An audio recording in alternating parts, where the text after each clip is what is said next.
fashion. Boro-boro gue punya passion, punya mimpi aja juga bakalan gue lakuin apa juga. Ini adalah bagian dari rangkaian video di dalam playlist Pencarian Tujuan Hidup Part 4. Di episode ini caranya lebih ekstrim, atau gue bisa bilang ini antitesa Ikigai. Kenapa gitu?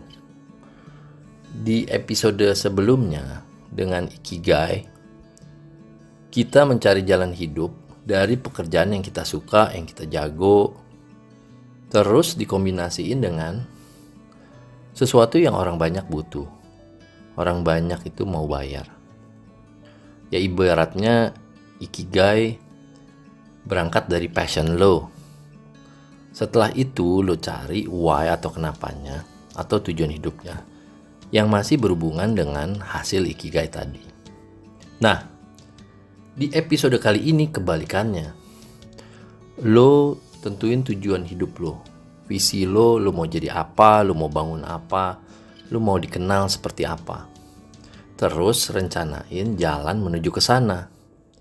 Di sini udah nggak ngomongin passion lagi, persetan dengan passion. Di cara ini lo ngomongin determinasi dan disiplin. Determinasi keras lo akan berkata ke diri lo sendiri setiap hari, pokoknya gue mau nyampe ke tujuan hidup gue atau goal gue dalam 5 tahun. Dan disiplin keras lo yang akan bangunin lo tiap hari jam 5, jam 4. Meskipun kadang lo baru tidur jam 3 pagi. Woi, bangun, kerja. Dengan cara yang ini, jalan menuju tujuan hidup lo itu bisa jadi jalan terjal, jalan sulit, nanjak, berbatu, jatuh bangun, berdarah-darah, dimaki orang, dianggap orang aneh, diketawain, diremehin, di-misunderstood keluarga, bahkan orang tua. Lembur ekstra larut malam sampai meskipun habis pulang kerja sebagai karyawan dan lain-lain. Ya syukur-syukur ada jalan halus dikit. Tapi yakinlah, kalau tujuan hidup atau goal lu ini sangat besar dan ambisius, percayalah, jalannya gak bakal mulus dan gak bakal penuh senyum. Ibaratnya lu harus membuka diri, mengantisipasi semua yang akan lu hadapin. Kalau memang jalan menuju tujuan itu harus merayap lumpur, masuk got ya masuk. Jadi langkah besarnya kira-kira kayak gini. Langkah 1, lu tentuin tujuan hidup lo. Langkah 2, rencanain jalan menuju ke sana. Ibarat mau traveling lah ya. Kan tujuannya dulu, mau kemana nih? Baru tentuin naik pesawat, naik mobil, apa mau jalan kaki, baru cari jalan atau jalurnya. Langkah 3 ya mulai berjalan, mulai merayap, mulai lari, mulai nyebur. Ya ibarat traveling, lu berangkat lah ya. Detailnya gini. Di langkah 1, lu cari cermin, kertas dan pensil. Bayangkan lu lihat diri lu umur 70. Lu mau lihat diri lu kayak apa? Lu mau diingat sama orang terdekat, tersayang, kayak apa? Jadi lu memberi visi pada hidup lu. Gue nyebutnya visi diri. Lu mau jadi orang seperti apa, mau jadi apa, mau bangun apa, mau dikenal sebagai apa. Contoh, lu tulis nih buat daftar. Misal, gue mau jadi tajir.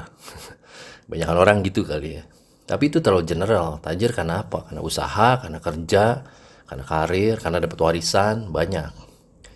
Jadi agak susah kalau ngeliatnya gitu. Ya nggak apa-apa juga, sah-sah aja. Mungkin ada orang yang mau tajir dulu karena setelah tajir dia bisa bantu banyak orang pakai uangnya, bisa juga gitu. Contoh visi dari lain, sesuatu bisa bikin hidup lo berarti.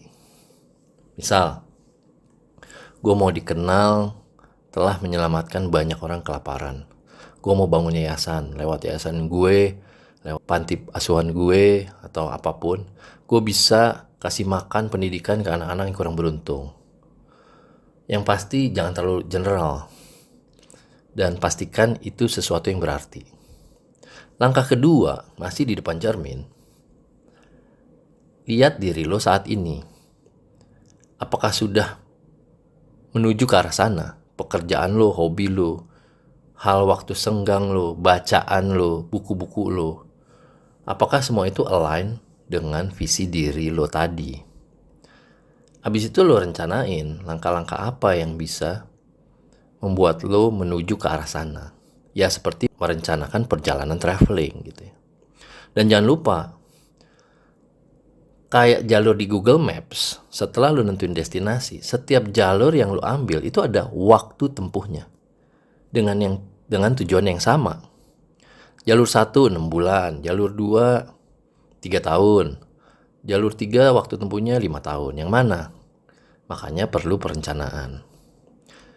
Belum lagi pikirin faktor lain, bahwa di setiap jalur itu ada rintangan. Bisa jadi jalur 5 tahun menuju tujuan hidup lu ini rintangannya mudah. Kalau lu mau 3 tahun cukup sulit, rintangannya banyak. Apalagi 6 bulan, edan.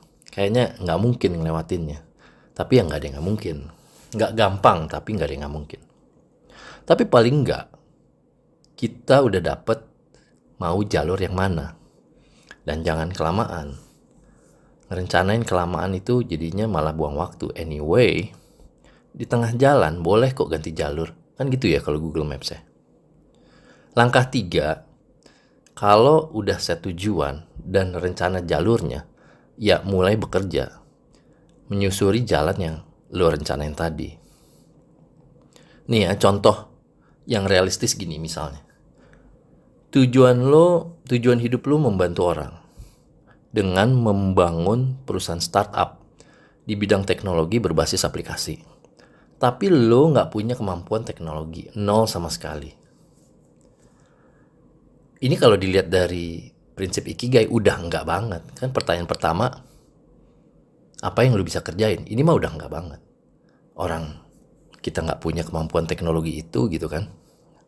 Setelah lo rencanain, lo mesti belajar coding dan programming, belajar target marketnya, bangun aplikasi online-nya, belajar marketing untuk nyari penggunanya, dan lain-lain. Yang pastinya nggak semua kerjaannya lo suka, atau lo nggak punya passion di dalamnya.